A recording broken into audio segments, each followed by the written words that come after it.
President Obama has been criticized for not showing enough passion or emotion. You, on the other hand, when you were president, felt everyone's pain, as we all recall. What is the best strategy when you're president of the United States? Do you feel people's pain, or are you better off as a cool, calm force? Well, first of all, I think it's interesting. The same people that made fun of me now, they go after him and making me look like a paragon, which ought to tell you something about both sets of criticisms. But look, you know, I did everything I could to defeat President Obama, and I wanted Hillary to win, but I think he's done a better job than he's getting credit for. And I feel very strongly about this. And I think that insofar as he is responsible for any of his, part of this is, by the way, not avoidable. I went through this. Until people feel better about their own lives, they're not going to feel good about their president. There's nothing you can do about that.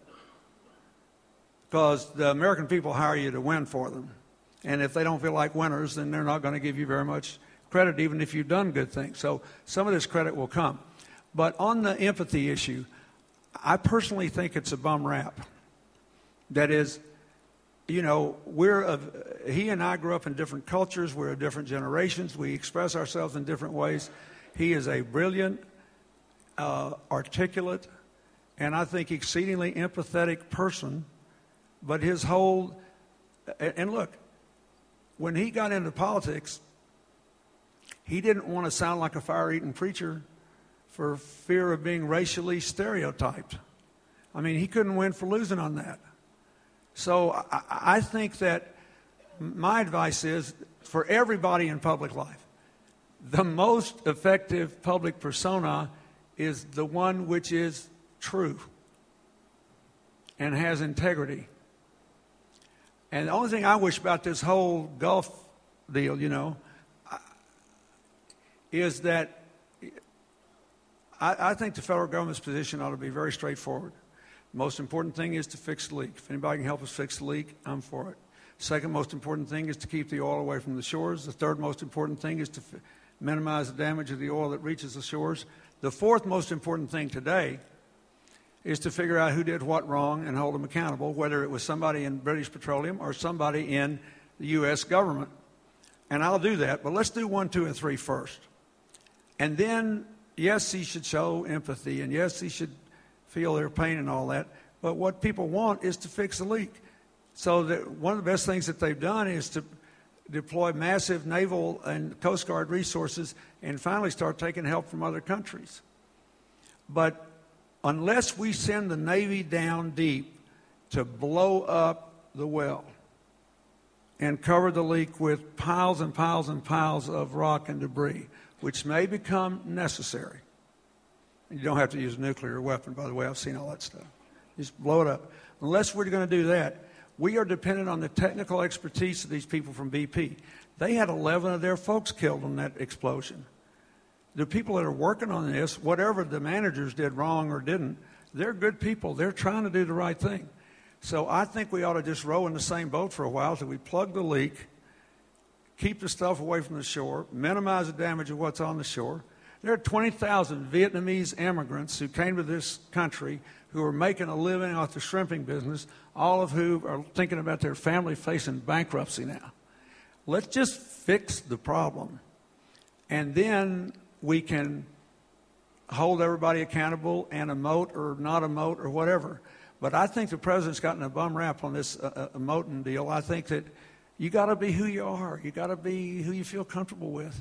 And whatever your personality is, it is. But I don't find him lacking in empathy just because he doesn't blow his top at the slightest provocation. I think it's a bum rap. Just one clarification. Are you concerned that those 2 relief wells that they're drilling right now, it's supposed to be ready in August, and stop this leak, might not work? Yeah, at some point I think we'll have to ask ourselves, I just am not into this. You know, I've not been part of the decision-making process, so I'm not second-guessing anybody. I'm just telling you this is a geological monster. And I'll tell you one thing, whoever did the siting for BP knew what the heck they were doing. It's one heck of an oil well. There's more oil down there than I ever dreamed. And it can't wait to find its way into your car because it just keeps gushing up, you know. And it's a geological nightmare. The Navy could probably stop it, but there are all kinds of consequences that would have to be considered. That is, you can't basically put in a huge amount of explosives down there. You could shut that well, but what else would you do that might upset the ecostructure of the Gulf? So I don't know the answer to that. But until that happens, until he makes that decision, to the best of my knowledge, we have no tool that belongs to the federal government to shut that well down, which means we are dependent on these people that are killing themselves day and night who work for BP or for other oil companies or engineering affiliates that are working on this. And so I just like to see us calm down and work on those three problems I said, and which is great. Interestingly enough, most of the help we've been offered from other countries is designed to put out booms and do other things. One of the countries, Norway or another, has some sort of automatic sort of wing that comes off the ship and scrapes up oil that we don't have. I think we ought to get all this stuff over here and just work on solving the problem. And he's going to be plenty empathetic, and he's going to have a lot of opportunities to do it.